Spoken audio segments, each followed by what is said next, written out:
Hello everyone, आज आपण बघणार आहे बिटाडीन गार्गल 2%.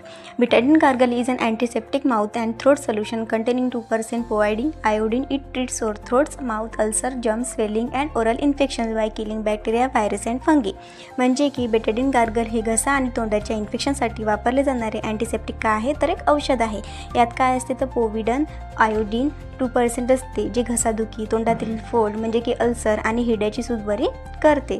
त्यासाठी काय होते, बिटाडीन गार्गल 2% यूज होते. हाऊ टू यूज म्हणजे कसं यूज करणार आहे आपण ते तर आपण करणार dilute mix 10 ml of the gargle with an equal amount of warm water. म्हणजे की 10 मिली गार्गल सोल्युशनमध्ये तेवढेच 10 ml कोमट पाणी मिसळा. Gargle swish and gargle in the back of your throat for 30 second. म्हणजे की हे पाणी तोंडात घेऊन 30 सेकंड घशात गोळवा, म्हणजे कुडकुड करा. त्यानंतर हे थुंकून टाका. गार्गल केल्यानंतर हे पाणी बाहेर थुंका, ते गिळू नका. कधी करावे हे, दिवसातून 2 ते 8 वेळ तुम्ही हे करू शकता. ज्यांना अल्सर फॉर्म झालेले आहे तसेच गळा दुखत आहे तर हॉस्पिटलमध्ये डॉक्टर आपल्याला हे करण्याची काय देतात, सल्ला देत असतात. मग त्याचे सेफ्टी रूल्स काय म्हणजे महत्त्वाचे नियम काय आहे तर औषध गिळू नका, हे फक्त गुळण्या करण्यासाठी आहे. खाणे पिणे टाळा. गार्गल केल्यानंतर कमीत कमी 30 मिनिटे काही खाऊ नका किंवा काही पिऊ नका.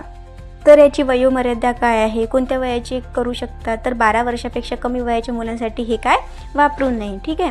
त्यानंतर तुम्हाला थायरॉईडचा जर त्रास असेल, आयोडीनची ॲलर्जी असल्यास हे पण काय वापरू नये. तर आपल्याला काय सांगितलेलं आहे, टेस्ट त्याचे सेफ्टी रूल सांगितलेले आहेत. तर आज आपण काय बघितलं, बिटाडीन गार्गल 2%. Okay, thank you.